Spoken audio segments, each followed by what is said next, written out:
मंत्री अमित शाह की तरफ से राहुल गांधी से कौन से वो 10 सवाल पूछे गए हैं जिसका बीजेपी जवाब चाहती है कांग्रेस से दो टूक। अमित शाह के राहुल गांधी से 10 सवाल। पहला सवाल आपको बताने जा रहे हैं, ये देखिए, ये पहला सवाल, क्या कांग्रेस नेशनल कॉन्फ्रेंस के जम्मू कश्मीर में फिर से अलग झंडे के वादे का समर्थन करती है?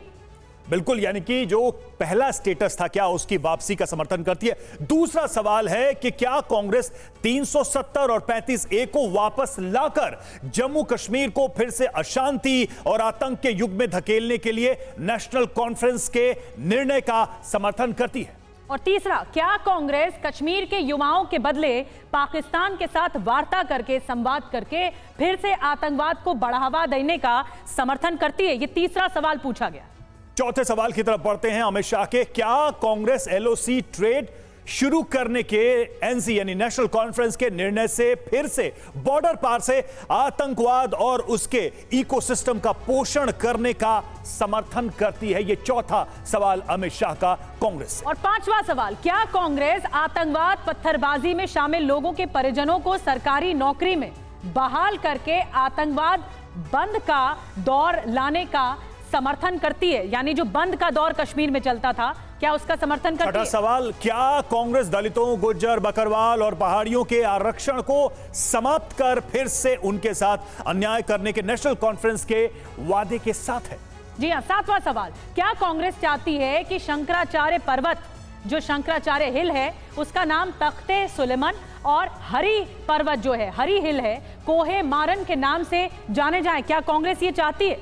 ये बड़े ही पर्टिकुलर मुद्दे उठाए अमित शाह ने। आठवां सवाल, क्या कांग्रेस जम्मू कश्मीर की अर्थव्यवस्था को फिर से भ्रष्टाचार की आग में झोंककर पाक समर्थित गिने चुने परिवारों के हाथों में सौंपने का समर्थन करती है? और नौवां सवाल, क्या कांग्रेस नेशनल कॉन्फ्रेंस के जम्मू और घाटी के बीच भेदभाव की राजनीति का समर्थन करती है? और 10वां आखिरी सवाल, क्या कांग्रेस कश्मीर को ऑटोनॉमी देने की नेशनल कॉन्फ्रेंस की विभाजनकारी सोच और नीतियों का समर्थन करती है? राहुल गांधी और कांग्रेस से ये सारे सवाल अमित शाह ने पूछे हैं और निश्चित तौर पर इन सवालों के माध्यम से एक बड़ा प्रश्न चिन्ह कांग्रेस के चुनावी एजेंडे को लेकर खड़ा किया है। अब आपको नेशनल कॉन्फ्रेंस के वो चुनावी वादे बताते हैं जिन पर बीजेपी सवाल उठा रही है, जिनको लेकर ये सारे सवाल पूछे जा रहे हैं। तो देखिए, नेशनल कॉन्फ्रेंस का चुनावी वादा क्या है, जरा उस पर गौर करें, क्योंकि एनसी के साथ ही कांग्रेस जा रही है चुनाव में, जिन पर बीजेपी को ऐतराज है। पहला, आर्टिकल 370 और 35A की बहाली, सबसे बड़ा ऑब्जेक्शन बीजेपी का इसी पर है। जी हां, इस मैनिफेस्टो में दूसरी बड़ी बात, विशेष दर्जा, पूर्ण राज्य का दर्जा दिलाएंगे, ये भी वादा किया गया है। तीसरा, पाकिस्तान से बातचीत के लिए प्रोत्साहन, यह भी एनसी के एजेंडे में शामिल। और चौथा, जेल में बंद राजनीतिक कैदियों की रिहाई भी करवाई जाएगी, ये भी उनके एजेंडे में, उनके मैनिफेस्टो में शामिल है। बिल्कुल, इसी वजह से ये जो मुद्दे हैं नेशनल कॉन्फ्रेंस के, और चूंकि नेशनल कॉन्फ्रेंस कांग्रेस के साथ चुनाव में जा रही है, तो कांग्रेस पर भी सवाल उठाए गए हैं अमित शाह के द्वारा, बीजेपी के द्वारा। और अमित शाह के सवाल पर कांग्रेस का जवाब, कांग्रेस के जम्मू कश्मीर प्रभारी भरत सोलंकी ने कहा, जम्मू कश्मीर में बीजेपी के लिए कोई चांस नहीं, हमारा गठबंधन जम्मू कश्मीर की जनता के लिए है, बीजेपी सिर्फ मनगढ़ंत बातें करती है। यह जवाब दिया उन्होंने। क्या कहा उन्होंने, आइए सुनते हैं। भारतीय जनता पार्टी अपनी मनगढ़ंत बातें करती रहती है। उनको पता लग गया है कि जम्मू कश्मीर के असेंबली के चुनाव में वो बुरी तरह पिट जाएंगे और वहाँ ऐसी सरकार आएगी जो जम्मू कश्मीर की जनता का भला चाहती है, अच्छाई चाहती है, और भाजपा किसी भी तरह से कोई चांस नहीं है कि जम्मू कश्मीर में किसी के भी साथ भी मिलके अपनी सरकार बना सके। इसलिए बौखला गए हैं, इसलिए मनगढ़ंत आरोप लगाते रहते हैं। कांग्रेस की फिलॉसफी और आइडियोलॉजी तय है, पार्लियामेंट में भी हमारी तय थी, और हमारा गठबंधन ये जम्मू कश्मीर की जनता के भले के लिए है। हम अपनी पॉलिसी के हिसाब से, हमारे मैनिफेस्टो की हिसाब से काम करेंगे। तो कांग्रेस का रिएक्शन आप सुन रहे थे। हमारे साथ बहस में खास मेहमान जुड़ चुके हैं। हमारे साथ शिवम त्यागी जी जुड़ चुके हैं बीजेपी का पक्ष रखने के लिए। बीजेपी ने मेगा प्रेस कॉन्फ्रेंस की तैयारी भी की है और आगे की रणनीति क्या है वो बताएंगे शिवम त्यागी। हमारे साथ नीरज मिश्रा जुड़ चुके हैं, कांग्रेस के प्रवक्ता, जो कि बताएंगे सवाल कांग्रेस से ही पूछा गया है। अहमद अयाज साहब भी हमारे साथ जुड़ रहे हैं, आप कश्मीरी एक्टिविस्ट के तौर पर हमारे साथ जुड़ रहे हैं, जो बताएंगे कि इन 5 सालों में क्या कुछ बदला है। अवधेश कुमार जी भी हमारे साथ जुड़ रहे हैं, वरिष्ठ पत्रकार के तौर पर।